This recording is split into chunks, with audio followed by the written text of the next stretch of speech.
अवध पंच में मधुकर उपाध्याय का राम राम भैया। कई बार हम लोगों के साथ ऐसा होता है कि हम भूल जाते हैं कि किस देश में हैं, और अगर देश याद रहता है तो ये याद नहीं पड़ता कि ये काल कौन सा है, कौन सा समय चल रहा है।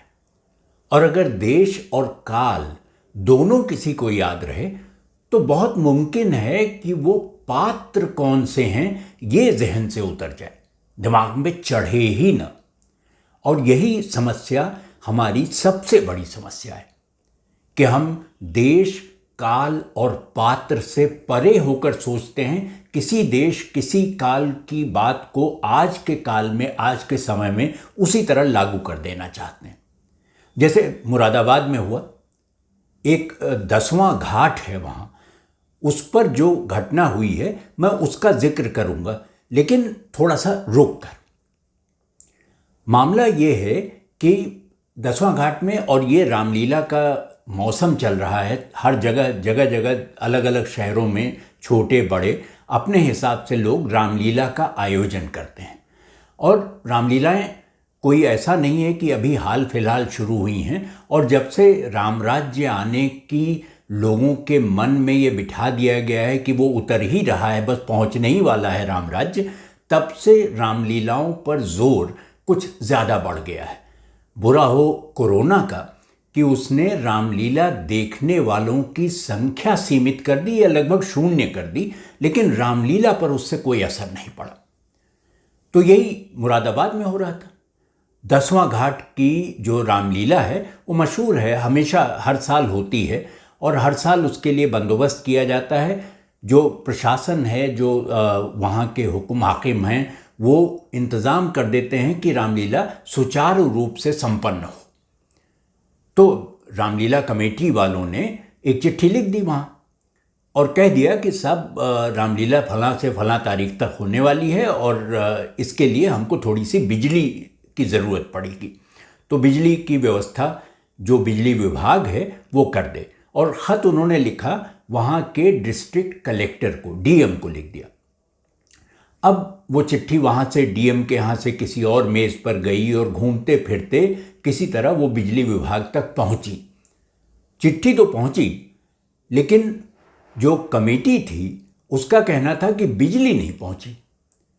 अब बिजली का संकट, लोग कह रहे हैं कि आने वाला है, कोयले की कमी हो गई है, और कई ऐसे जो बिजली बनाने वाले उपक्रम हैं, कारखाने हैं, वहाँ इतना कोयला ही नहीं बचा। किसी के यहाँ 2 दिन 4 दिन का कोयला बचा है, तो बिजली बहुत किफ़ायत से खर्च करने की बात की जा रही है। जब बिजली नहीं पहुँची पहले दिन रामलीला के, तो लोगों ने अपना जनरेटर लगा के और किसी तरह रामलीला कर दी। अब राम के संवाद के बीच में या लक्ष्मण से जो संवाद हो रहे थे, उन सब के बीच में जनरेटर भड़ भड़ की आवाज़ आती रही, लेकिन किसी तरह रामलीला हुई। 3 दिन तक चलती रही। तीसरे दिन राम जी, लक्ष्मण जी और सीता जी पूरी पोशाक में, जैसे उनकी कपड़े उनको पहनने थे, राम जी के हाथ में धनुष, वो सब लेकर मंच पर आए। और जो देखने वाले थे उनको ये लग रहा था, और ये जो इसमें हिस्सा आने वाला था रामायण का, वो खरदूषण प्रसंग था, शूर्पणखा वाला किस्सा उस दिन होना था। तो सब लोग आए, रामलीला देखने वाले भी पहुंच गए थे। उनको लगा कि जनरेटर की आवाज़ नहीं आ रही है तो शायद बिजली का बंदोबस्त हो गया होगा। लेकिन जब सब लोग पात्र रामलीला के बाहर निकले तो उन्होंने वहाँ खड़े होकर ज़ोर से बिजली विभाग मुर्दाबाद के नारे लगाए, और उसके बाद राम, लक्ष्मण और सीता वहीं मंच पर धरने पर बैठ गए। उन्होंने कहा कि ये अन्याय नहीं हो सकता, हम इसे स्वीकार नहीं करेंगे। अब जो मैं पहले जिक्र कर रहा था कि आप देश, काल, परिस्थितियां और पात्र भूल जाते हैं। जो राम का पात्र, जो राम का अभिनय कर रहा था, उनका नाम अन्नू है। सीता जो हैं वो सपना जी बनी हुई थी, और लक्ष्मण का किरदार नीतीश निभा रहे थे। तो नीतीश, सपना और अन्नू ने नारेबाजी की और उसके बाद बाकी लोग भी उसमें शामिल हो गए और बहुत देर तक नारेबाजी चलती रही, मुर्दाबाद और हाय हाय करते रहे। राम का अभिनय करने वाले व्यक्ति को शायद राम कथा का वो प्रसंग, सुंदरकांड वाला, वो याद आ गया होगा जब रामचंद्र जी समुद्र के किनारे खड़े हैं और समुद्र से रास्ता मांग रहे हैं कि उन्हें लंका जाना है और समुद्र रास्ता देने को राजी नहीं किसी तरह से। तो जब समुद्र ने रास्ता नहीं दिया और 3 दिन बीत गए, ठीक उसी तरह जैसे 3 दिन तक बिजली नहीं मिली, किसी तरह जनरेटर से काम चला रहे थे, धैर्य रखा उन्होंने। तो जैसे राम जी ने 3 दिन धैर्य रखा, रामलीला कमेटी वालों ने भी 3 दिन धैर्य रखा। लेकिन जब राम जी को क्रोध आया तो गोसाई जी कहते हैं कि उन्होंने कहा कि विनय न मानत जलधि जड़, गए 3 दिन बीत। कि ये जो जड़ समुद्र है ये विनय की भाषा ही नहीं समझता है। विनय न मानत जलधि जड़, गए 3 दिन बीत। और बोले राम सकोप तब, भय बिन होए न प्रीत। मतलब बिना डराए बिना धमकाए इससे कुछ नहीं होगा। और उन्होंने लक्ष्मण से कहा कि मेरा धनुष उठाओ और प्रत्यंचा पर बाण चढ़ाया और वो मारने को थे। उन्होंने कहा कि मैं पूरा समुद्र सुखा दूंगा। समुद्र ने प्रकट होकर क्षमा याचना की, अच्छे वचन बोले और उसके बाद उसने कहा कि रास्ता हम दे दें। वो प्रसंग शायद राम का अभिनय कर रहे पात्र के दिल में रहा होगा, दिमाग में रहा होगा। तो 3 दिन प्रतीक्षा करने के बाद उन्होंने भी कहा कि अब नारा लगाना ही पड़ेगा, अब तो आवाज़ उठानी ही पड़ेगी। जब राम जी ने क्रोध व्यक्त किया तो समुद्र घबरा गया।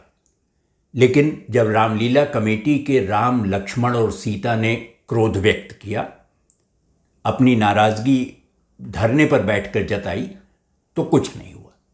उल्टे एक चिट्ठी आ गई कि आपको बिजली नहीं दी जा सकती।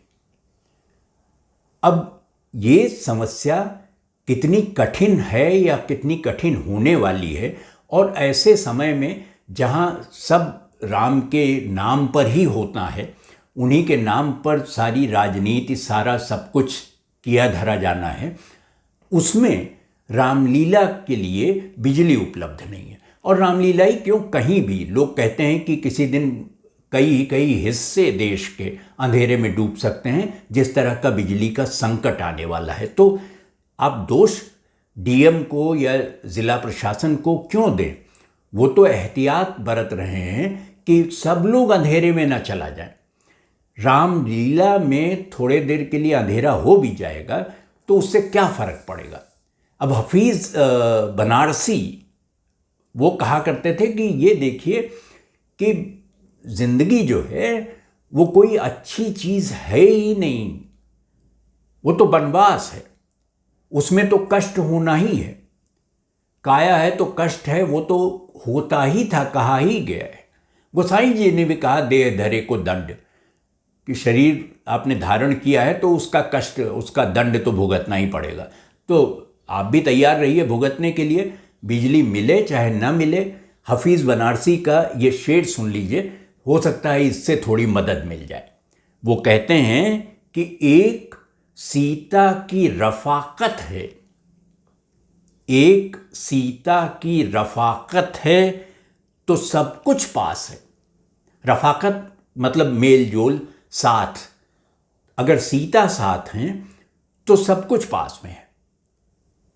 एक सीता की रफ़ाकत है तो सब कुछ पास है।